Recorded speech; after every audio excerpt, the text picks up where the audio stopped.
صباح الخير على احلى متابعين. النهارده هنعمل كيكه البرتقال. تعالوا مع بعض نعرف اسرار ونجاح كيكه البرتقال وازاي تظبط معاكم باسهل طريقه. هنعملها في الخلاط في 5 دقايق. هنعملها مع صوص البرتقال. اللهم صل وسلم وبارك على سيدنا محمد. هنعمل كيكه البرتقال باسهل طريقه. ما شاء الله طالعه تحفه. كيكه اسفنجيه وهشة ولونها وطعمها بنكهة البرتقال. مفيش اسهل واحلى من كده. طرية جدا ومسامها ضيقة. تسوية 100% تمام. لونها من تحت ومن فوق جميل. لون التسوية حلو ولونها فاتح من جوه. وطرية جدا.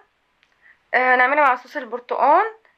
طالعة هشة ومرتفعة وعالية. هنقدمها مع الشاي او شاي بلبن بالهنا او صوص البرتقال. هنبدأ بسم الله الرحمن الرحيم.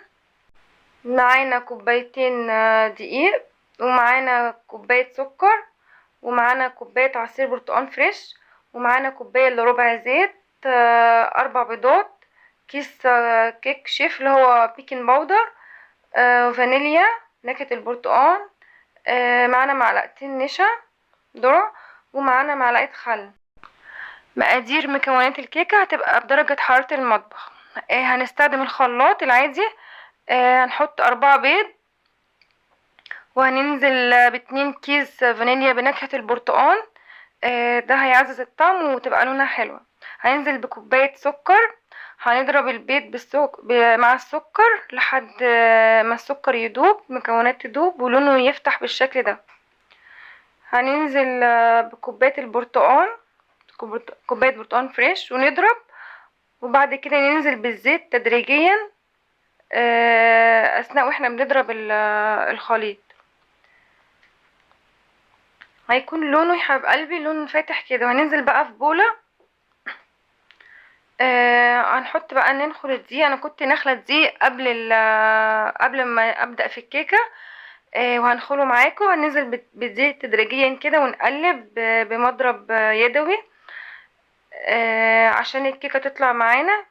يعني كل ما بندخل الدقيق ده بيساعد في الكيكة تكون ناعمة، وتكون مسامها ضيقة ومفيش اي تكتلات، وتكون القوام بتاعها كريمي كده.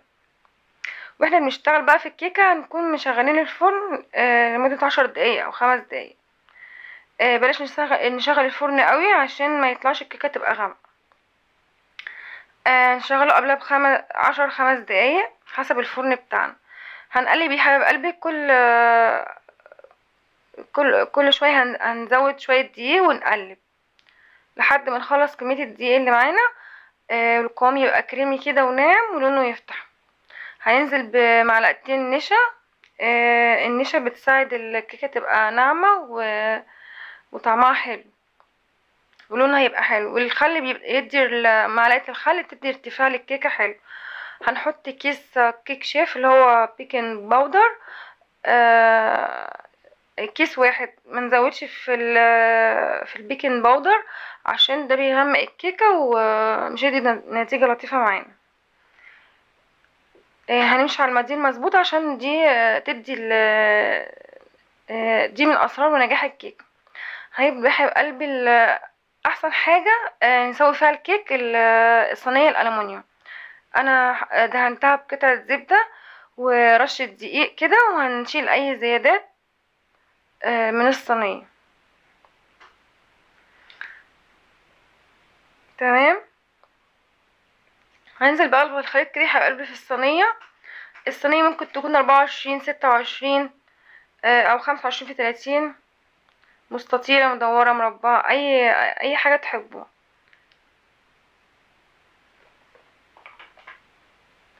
هندي كده تقليبه بسيطه عشان اي فقاعات تخرج من الكيكه.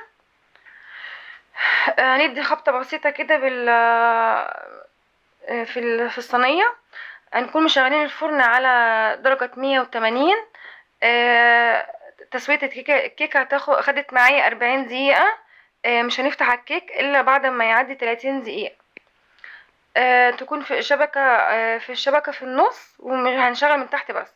هنبدأ بقى في صوص البرتقال. معانا كوباية الا ربع سكر، وكوباية برتقال فريش، ومعلقتين نشا او 3 معالق حسب ان جودة النشا معاكم.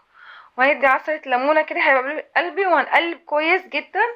هنقلب الصوص وبعد كده نحطه على النار، هنقلب فيه لحد ما يتقل، ويدي قوام كده زي المهلبية او اخف سنة. ده يبقى صوص البرتقال او الجليز البرتقال، بيقدم مع الكيكة. كده يا حبايبي الكيكة بتاعتنا خرجت من الفرن المرتفعة. التشققات دي من نجاح الكيكة. اهي يا قلبي بعد ما خلصت انا قلبتها على الوش التاني وزينتها بالشكل ده. يا رب تعجبكم، وبالهنا على قلبكم. يا رب تكونوا استفدتوا بطريقة الكيكة. يا رب اكون قلت كل حاجة في الفيديو. لو في اي حاجة عن طريقة الكيكة اكتبولي في الكومنت، ويا رب تكون عجبتكم. يا رب فضلا منكم لايك واشتراك عشان يوصلكم كل جديد. اعملوها بالطريقة دي بالظبط، هتظبط معاكم وتنجح معاكم. طالعة ما شاء الله تحفة وجميلة. جربوها بالهنا على قلبكم. طالعة هشة وناعمة وطرية ولونها حلو، وتعجب أولادكم وضيوفكم. في 5 دقايق أحلى كيكة بالبرتقال. والسلام عليكم ورحمة الله وبركاته. سلام.